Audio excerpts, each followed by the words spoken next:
नमस्कार। तो आज हम जो है आप सभी के लिए और विशेषकर क्लास 10th के लिए, वैसे तो जो ग्रामर का टॉपिक है अपना टेंस, ये लगभग हर एक जो कंपटीशन एग्जाम होता है उस कंपटीशन एग्जाम में आता है।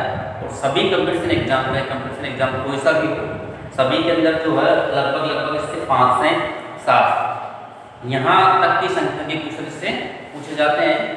तो एक बहुत ही इम्पोर्टेंट जो है टॉपिक है, तो आप यहाँ सब ध्यान से देखना। बहुत ही शॉर्ट में जो है ये बनाया गया है और प्रत्येक टेंस के अलग अलग भाग, मतलब कुल मिला के 12 भाग आपको जो है टेंस के यहाँ पर उपलब्ध करवाए जाएंगे। तो आज हम जो है शुरुआत करते हैं। तो टेंस है, तो टेंस का अर्थ हम सब जानते हैं कि टेंस का अर्थ काल होता है। काल, टेंस और टाइम, समय, इन दोनों का एक अलग कॉन्सेप्ट होता है। टेंस जो है वर्ब जो होगी हमारी क्रिया, उस क्रिया के अंदर कुछ संशोधन के लिए कि क्रिया जो है वो किस प्रकार से कार्य के अनुसार बदलेगी, उसके लिए तो टेंस है। और टाइम जो है मतलब हमारा समय जो है एक यूनिवर्सल कॉन्सेप्ट है जो हमारे जीवन का एक अभिन्न अंग है। तो टेंस की बात करें तो टेंस हमारे पास जो है हम शुरू से पढ़ते आ रहे हैं। 3 टेंस हम सबने पढ़े हैं शुरू से। पहला है प्रेजेंट टेंस, दूसरा है पास्ट टेंस और तीसरा है फ्यूचर टेंस। ये तीनों टेंस हम जो है शुरू से पढ़ते आ रहे हैं और हम सब जानते हैं ये 3 टेंस होते हैं। प्रेजेंट टेंस को वर्तमान काल बोलते हैं, पास्ट टेंस को भूतकाल बोलते हैं और फ्यूचर टेंस को भविष्य, जो निकट समय बाद आएगा। अब इन तीनों टेंसों को जो है 4 भागों में डिवाइड किया गया है। कहने का तात्पर्य ये है कि पहला जो टेंस है प्रेजेंट, इसको भी इन 4 भागों में बांटा गया है। दूसरा जो टेंस है पास्ट, उसको भी 4 भागों में बांटा गया है। और तीसरा जो फ्यूचर टेंस है उसको भी 4 भागों में बांटा गया है। तो इस प्रकार से 3 भाग जो हमारे टेंस के होते हैं, उनके जो उपभाग है वो कुल मिला के 12 होते हैं। तो 12 टेंसों के 12 वीडियो आपको यहाँ पर जो उपलब्ध करवाए जाएंगे। तो प्रेजेंट टेंस की बात करें अपन, तो प्रेजेंट टेंस को जिन 4 भागों में बांटा गया है, 4 भाग में सिंपल टेंस बोलते हैं या तो इसको, या फिर बोलते हैं इंडेफिनिट टेंस। दूसरा होगा कंटिन्यूअस या प्रोग्रेसिव, और तीसरा होगा परफेक्ट, और चौथा होगा परफेक्ट कंटिन्यूअस टेंस। तो जिस प्रकार से प्रेजेंट के 4 भाग है, उसी प्रकार से यही 4 भाग पास्ट के भी हैं और यही 4 भाग फ्यूचर के भी हैं। थोड़ा सा आपको बता दूं, सिंपल और इंडेफिनिट का अर्थ होता है अनिश्चित, अनिश्चित जहां पर कुछ भी निश्चित ना हो। दूसरा कंटिन्यूअस है, जिसको हम बोलते हैं अपूर्ण, जिसमें कार्य पूर्ण ना हुआ हो। तीसरा है परफेक्ट, जिसको हम बोलते हैं पूर्ण, जिसमें कार्य का होना पूर्ण हो गया हो। और चौथा है परफेक्ट कंटिन्यूअस, जिसको 2 भागों का मिश्रण है, परफेक्ट भी है और कंटिन्यूअस भी है, पूर्ण भी है और अपूर्ण भी है। कहने का तात्पर्य है कि कुछ कार्य पूरा हो जाएगा और कुछ कार्य आगे भी जारी रहेगा। इस प्रकार से 4 भाग है। आज हम जो है सबसे पहला वीडियो यहाँ पर प्रेजेंट टेंस का लेंगे। प्रेजेंट टेंस के जो 4 भाग यहाँ पर बताए गए हैं, उन 4 भागों में से सबसे पहला भाग जो है सिंपल प्रेजेंट टेंस या प्रेजेंट इंडेफिनिट टेंस, इसको आज हमने यहाँ पर लिया है। तो सबसे पहले जो है प्रेजेंट सिंपल टेंस की हम बात करेंगे। तो प्रेजेंट सिंपल टेंस अभी हिंदी में बताया था सभी को कि प्रेजेंट सिंपल का अर्थ होता है वर्तमान साधारण काल, जिसको हम अनिश्चित काल के नाम से भी जानते हैं। अब कैसे आइडेंटिफाई किया जाएगा इस चीज को? प्रेजेंट सिंपल टेंस जो है ये प्रेजेंट सिंपल ही है। तो इसके लिए यहाँ पर लिखा था है कि वर्ब जो हमारी क्रिया होगी, उस क्रिया के अंत में हमें जो है हिंदी के सेंटेंस में ये जो लिखा हुआ है ता, ते, ती, ये शब्द हमें जो है सबसे अंत में मिलेंगे। एग्जाम्पल के तौर पर यहाँ पर बता रखा है वह एक कहानी पढ़ता है, तो हम सबको दिखाई दे रहा है वह एक कहानी पढ़ता है और लास्ट में अंत में ता है, ती है, ते है, ऐसे शब्द आएंगे। तो ये जो शब्द आ रहा है ता है, ते है, ती है, यही शब्द जो है आइडेंटिफाई करेंगे कि दिया हुआ सेंटेंस प्रेजेंट सिंपल टेंस का है। अब आपको थोड़ा सा ये और बता दें कि प्रेजेंट सिंपल टेंस जो है वो 4 भागों में बांटा गया है और वो 4 भाग है। पहला है पॉजिटिव, जिसको हम सकारात्मक वाक्य बोलते हैं। दूसरा है नेगेटिव, जिसको हम नकारात्मक वाक्य बोलते हैं। तीसरा है इंटरोगेटिव, जिसको हम प्रश्नवाचक वाक्य बोलते हैं। और चौथा है इंटरोगेटिव प्लस नेगेटिव, जिसको हम प्रश्नवाचक प्लस नकारात्मक वाक्य बोलते हैं। इस प्रकार से 4 भाग है। प्रेजेंट सिंपल टेंस के वाक्यों को इंग्लिश में कन्वर्ट करने के लिए जो फॉर्मूला या पैटर्न अपनाया जाता है वो यहाँ लिखा हुआ है। सबसे पहले सब्जेक्ट काम में लेंगे, उसके बाद वर्ब की फर्स्ट फॉर्म काम में लेंगे। वर्ब की फर्स्ट फॉर्म में एस या ईएस का प्रयोग हमें जो है काम में लेना होता है। उसके बाद ऑब्जेक्ट है, उसके बाद अदर है। तो ये जो पैटर्न लिखा हुआ है ये केवल पॉजिटिव सेंटेंस के लिए है। जैसे 4 सेंटेंस थे उनमें से केवल पॉजिटिव के लिए ये पैटर्न है। इस पैटर्न में सबसे पहले सब्जेक्ट लगाना है, उसके बाद वर्ब की फर्स्ट फॉर्म। अब वर्ब की फर्स्ट फॉर्म में एस या ईएस कब लगाना है, तो इसके लिए हमें जो है हमारा जो सब्जेक्ट है वो सब्जेक्ट देखना पड़ेगा। अगर हमारा सब्जेक्ट एक वचन का है तो हमें वर्ब की फर्स्ट फॉर्म में एस या ईएस लगाना है। कहने का तात्पर्य है कि सिंगुलर सब्जेक्ट के साथ वर्ब की फर्स्ट फॉर्म में एस या ईएस लगेगा, लेकिन अगर सब्जेक्ट प्लूरल है, बहुवचन का है, तो उसके साथ हमें केवल वर्ब की फर्स्ट फॉर्म लगानी है। इस बात का विशेष ध्यान रखना है। अब एक सेंटेंस हम कन्वर्ट करते हैं, वह एक कहानी पढ़ता है, तो वह हमारा सब्जेक्ट है, तो वह के लिए आता है ही। हमारा फॉर्मूला कहता है सबसे पहले सब्जेक्ट काम में लो, सब्जेक्ट हमने काम में ले लिया, उसके बाद वर्ब की फर्स्ट फॉर्म पहचान की, जिसके अंत में तात्पर्य होगा वही वर्ब होगा। तो पढ़ने को इंग्लिश में हम बोलते हैं रीड। अब इस रीड में एस या ईएस लगाएं या ना लगाएं, इसके लिए इस सब्जेक्ट को देखना जरूरी है। अगर ये सब्जेक्ट एक वचन का है तो एस या ईएस लगेगा, और अगर ये बहुवचन का है तो एस या ईएस नहीं लगेगा। तो यहाँ पर हम जानते हैं ही, सी, इट और एक नाम एक वचन के सब्जेक्ट सिंगुलर सब्जेक्ट होते हैं, तो यहाँ पर एस लगेगा। ही रीड्स, वह पढ़ता है। क्या पढ़ने की बात है? एक कहानी। तो यहाँ पर आ जाएगा ए स्टोरी, वह एक कहानी पढ़ता है, तो ये पॉजिटिव सेंटेंस होगा ही रीड्स ए स्टोरी। अब बात करते हैं नेगेटिव। यहाँ लिखा हुआ साफ साफ कि अगर सेंटेंस नेगेटिव है या नेगेटिव के बाद इंट्रोगेटिव है या फिर इंट्रोगेटिव नेगेटिव है, तो उसमें ये वाला पैटर्न ये फॉर्मूला में काम में लेना है। पॉजिटिव सेंटेंस इस प्रकार से बनाना है और नेगेटिव इस प्रकार से बनाना है। नेगेटिव में हमें केवल वर्ब नहीं है, और सेंटेंस को नेगेटिव बनाने के लिए डू, डज और साथ में नोट का प्रयोग में जो है वहां पर काम में लेना है। तो अगर बहुवचन का करता है तो डू नोट काम में लेंगे, और अगर एक वचन का करता है तो डज नोट काम में लेंगे। अब सारे सेंटेंस एक जैसे हैं तो सभी के साथ ही का प्रयोग होना है, तो ही हमारे पास क्या है? एक वचन है, तो वहां पर हम डज नोट का प्रयोग करेंगे।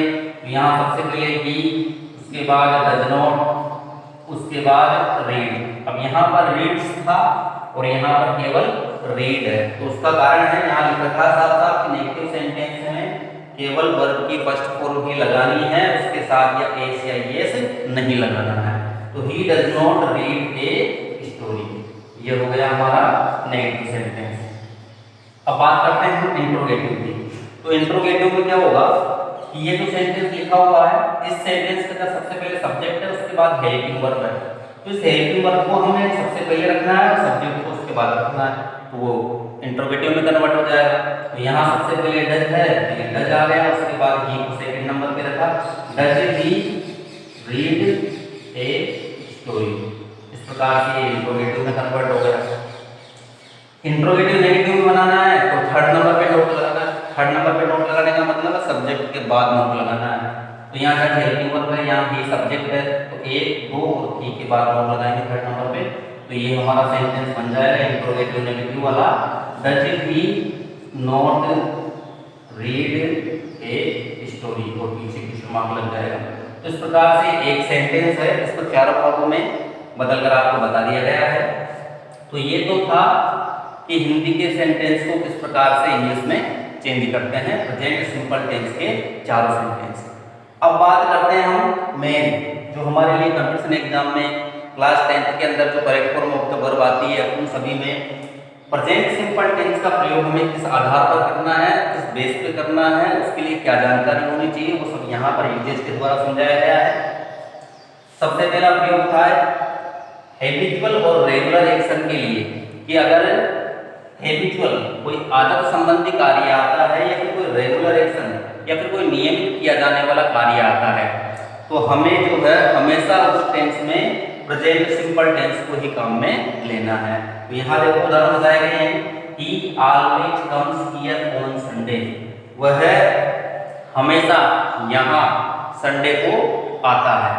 वह यहाँ हमेशा संडे को आता है। तो ये क्या है, रेगुलरिटी है कि हर संडे को वह वहाँ पर आता है। तो यहाँ पर देखो आप कम्स काम में लिया गया है, क्योंकि यहाँ पर वर्ब सब्जेक्ट जो है सिंगुलर सब्जेक्ट है, तो सिंगुलर सब्जेक्ट के साथ में एस काम में लिया गया है। दूसरा सेंटेंस है, महेश रीड्स ए न्यूज़पेपर एवरी मॉर्निंग। महेश जो है प्रत्येक सुबह न्यूज़पेपर पढ़ता है। तो न्यूज़पेपर प्रत्येक सुबह पढ़ना उसकी क्या है, हैबिट है, आदत है। तो ये आदत था, तो आदत के हिसाब से यहाँ जो है रीड्स काम में लिया गया है, प्रेजेंट सिंपल टेंस को काम में लिया गया है। ठीक इसी प्रकार से जो है अब हम, तो हमारा दूसरा नियम था वो था यूनिवर्सल ट्रुथ के साथ। यूनिवर्सल ट्रुथ इंपॉर्टेंट है, प्रेजेंट सिंपल टेंस में अधिकांश इसके उदाहरण पूछ लिए जाते हैं। यूनिवर्सल ट्रुथ एक ऐसा सत्य जो सार्वभौमिक हो, जिसको सब लोग जानते हो कि ये सार्वभौमिक सत्य का एग्जाम्पल है या नहीं है। तो सार्वभौमिक सत्य वाले जो भी एग्जाम्पल आएंगे उन सबके साथ में हमें जो है प्रेजेंट सिंपल टेंस को ही काम में लेना है। यहाँ पर कुछ उदाहरण लिखे हुए हैं, 2 and 2 makes 4। देखो 2 and 2 makes 4, 2 और 2 4 होते हैं। तो पूरी दुनिया के लोग जानते हैं कि 2 और 2 4 होते हैं।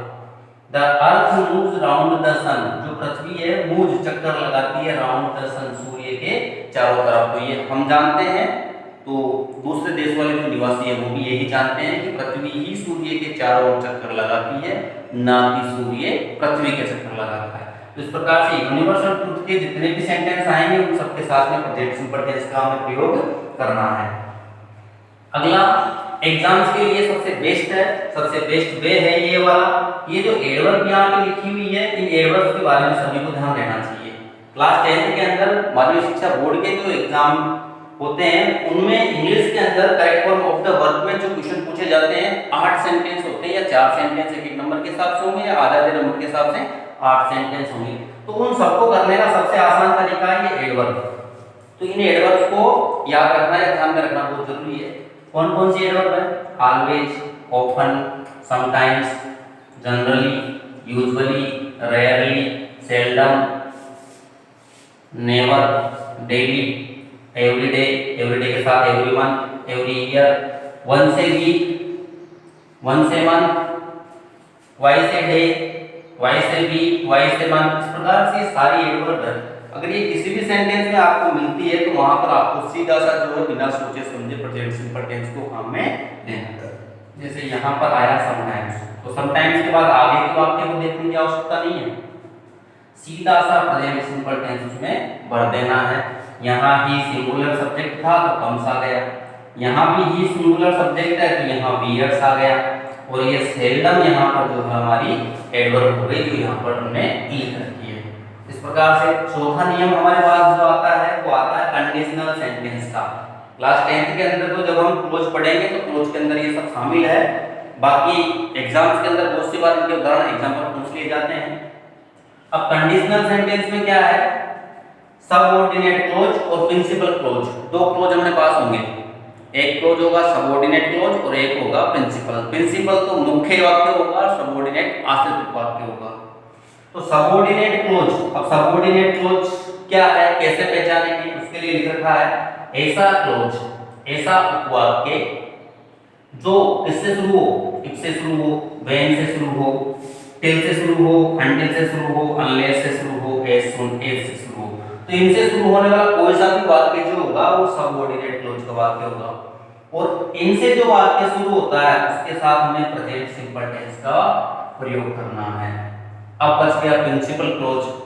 अब क्लोज बचा, उस प्रिंसिपल क्लोज के साथ में हमें फ्यूचर सिंपल का प्रयोग करना है।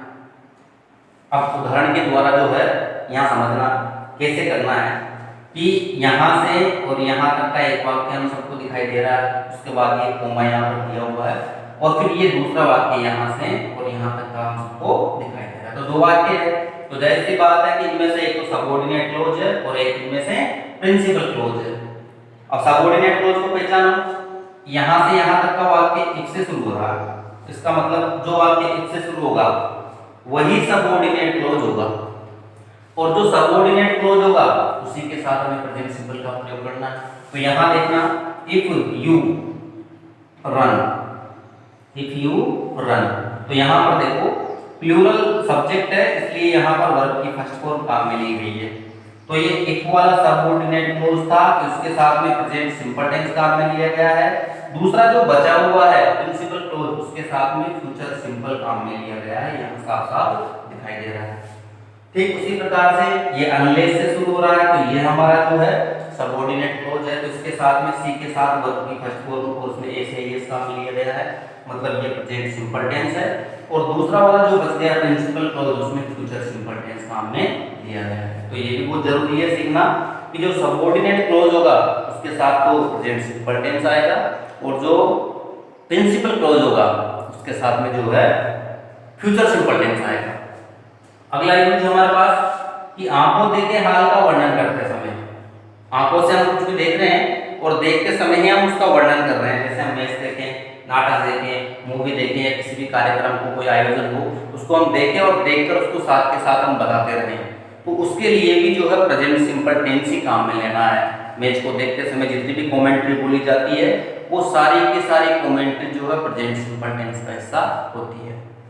यहाँ पर देखो, इन दिस फिल्म को देखते समय व्यक्त किया जा रहा है कि इस फिल्म में माय एल्डर ब्रदर, मेरा जो बड़ा भाई है, प्लेज, ये देखो प्रेजेंट सिंपल टेंस यहाँ पर काम में लिया गया है। तो plays the role of the hero, इस फिल्म में मेरा बड़ा भाई हीरो की भूमिका निभा रहा है। तो पिक्चर जैसे शुरू हुई, पिक्चर को देखते ही जो है किसी ने कहा कि इस फिल्म में मेरा बड़ा भाई जो है वो हीरो की भूमिका निभा रहा है, तो आपको देखिए हाल का वर्णन कर रहा है। दूसरा, Rohit Sharma hits the ball, match की कमेंट्री का एक हिस्सा है ये, एक एग्जांपल उसी का कि Rohit Sharma hits the ball, ये देखो हिट्स प्रेजेंट सिंपल टेंस काम में लगा, तो रोहित शर्मा ने बॉल पर प्रहार किया, and it goes present simple tense काम में लगा ओवर द फेंस बाउंड्री पार। तो इस प्रकार से आपको देखिए हाल का वर्णन करते समय भी हमें जो है प्रेजेंट सिंपल टेंस को ही काम में लेना है। अगला और अंतिम यूजेज जो है प्रेजेंट सिंपल टेंस का है कि आने वाले समय में होने वाले फिक्स्ड प्रोग्राम, आने वाले समय में, आने वाला समय कौन सा आएगा, निकट भविष्य आएगा, फ्यूचर जिसको हम बोलते हैं, तो उसमें फिक्स्ड प्रोग्राम हो, फिक्स प्रोग्राम या फिक्स प्लान हो, तो उस प्लान को बताने के लिए भी इस्तेमाल किया जाएगा प्रेजेंट सिंपल टेंस ही होगा। अब देखो कि आने वाले समय में फिक्स प्रोग्राम को कैसे बताना है, विक्रम के साथ प्रेजेंट सिंपल टेंस को काम में ले लिया। अब किस कारण से लिया, फॉर जयपुर नेक्स्ट मंडे, तो यहाँ नेक्स्ट मंडे लिया, नेक्स्ट मंडे फ्यूचर टेंस में भी आएगा जब हम पढ़ेंगे। तो यहाँ इसका अर्थ है Vikram leaves for Jaipur next Monday, कि विक्रम अगले सोमवार को जो है वो जयपुर जाएगा। तो विक्रम अगले सोमवार को जयपुर जाएगा, तो इसका मतलब कि अगले सोमवार को उसका जाना पहले से क्या है, सुनिश्चित है। तो ये जो फिक्स्ड प्रोग्राम है, वे पहले से जो कार्यक्रम फिक्स हो गए हैं, उन सब के लिए प्रेजेंट सिंपल टेंस ही काम में लेना है।